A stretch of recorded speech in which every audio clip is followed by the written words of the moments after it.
사실 저 흉부외과나 호흡기내과 질환이 많이 줄어들었죠. 마스크하고 격리 이런 거 하다 보니까 많이 줄어든 건 사실이고, 또 코로나 관련해서 의료기관 이용도 많이 줄고요. 그래서 그러다 보니까 특히 이제 폐암 수술 같은 경우는 한 20%가 일기에 해당이 돼요.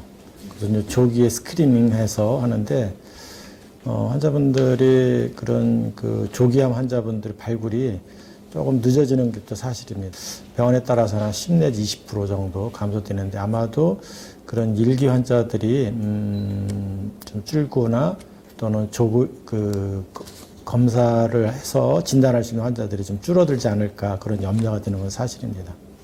악성 중피종 치료가 굉장히 힘들어요. 그리고 또 어느 약물 치료 혼자 단독 치료가 아니고, 또 항암 치료, 그다음에 방사선 치료, 또 플러스로 수술 치료까지 가는 경우가 있는데, 그렇게 여러 과들이 같이 협진술했을 때 결과가 좋은 거는 사실이고요. 근데 이제 우리나라는 사실 이런 중피종 클리닉이 없어서 3년 전부터 저희 이제 그 암센터에서 이쪽으로 특히 또 우리 병원이 직업병과들이 그 관련도 있고 그래서 이제 그쪽으로 그런 팀을 꾸렸고요. 1년에 수술을 한 20건 내외 하고요. 그리고 또 수술하지 않고 항암 치료까지 다 하는 환자들, 또 다녀가는 환자분들, 또 의견 구하는 환자분들 따지면 한 1년에 한 4, 50명 정도 됩니다. 사실 수술도 흉부외과 의사가 제일 하기 힘든 수술 중에 하나입니다. 그리고 또 방사선 치료도 다른 환자분보다 적어도 한 10배, 5 내지 10배 이상의 시간이 걸리고, 또 항암 치료 측면에서도 항암제가 많지 않습니다.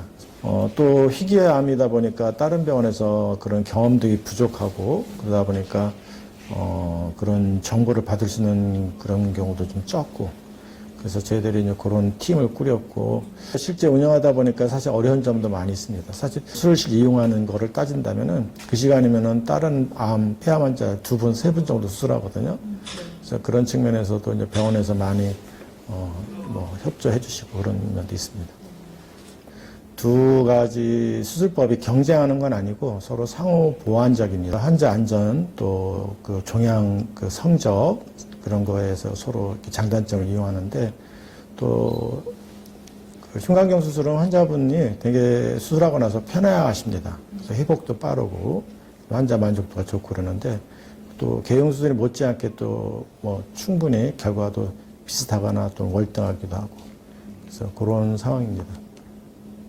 이제 비대면 치료라든지 또 원격 진료라든지 또는 원격 그 모니터링 이런 거가 사실 흉부외과 영역, 특히 폐암 측면에서도 많이 도움이 되고 있는데요. 인공지능을 이용해서 특히 이제 진단 측면에서 일반 흉부 엑스레이라든지 또 흉부 CT, 또 지금 현재 이제 일부 그룹에서 우리 연구하고 있는데 진단 측면, 그래서 그 병리 조직 검사 이런 것도 그 인공지능을 이용해서 좀 적용을 하고 있는 중이고요.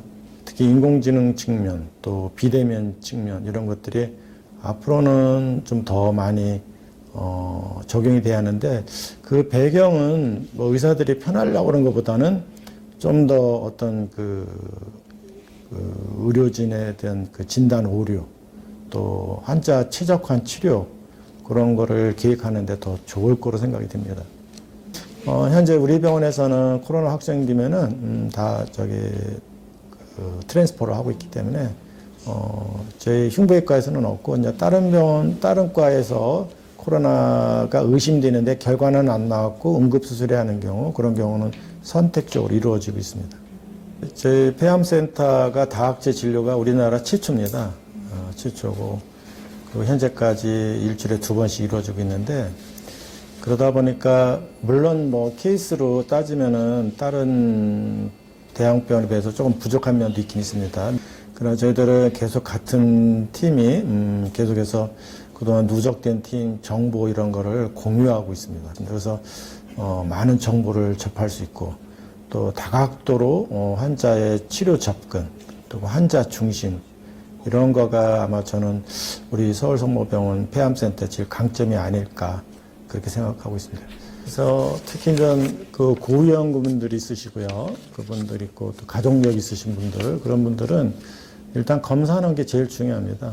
두려움이라는 게 우리가 모르기 때문에 두려움이 생기는 거기 때문에 그런 고위험군 환자들은 우리가 좀 저설량 PET 그것만 찍어도 물론 그거로 다 진단할 수 있는 건 아니지만은 그래서 일단은 그런 프로그램에서 스크리닝 검사를 하는 거가 가장 중요하고요. 또 폐암과 관련된 증상들이 있습니다. 뭐 2주 이상 기침, 또 약간의 뭐 객혈이 나온다든지, 또 그 전에 없던 뭐 흉통이 있다든지 그런 경우에는 그런 고위험군들 그런 분들은 꼭 오셔서 상담하는 게 중요합니다.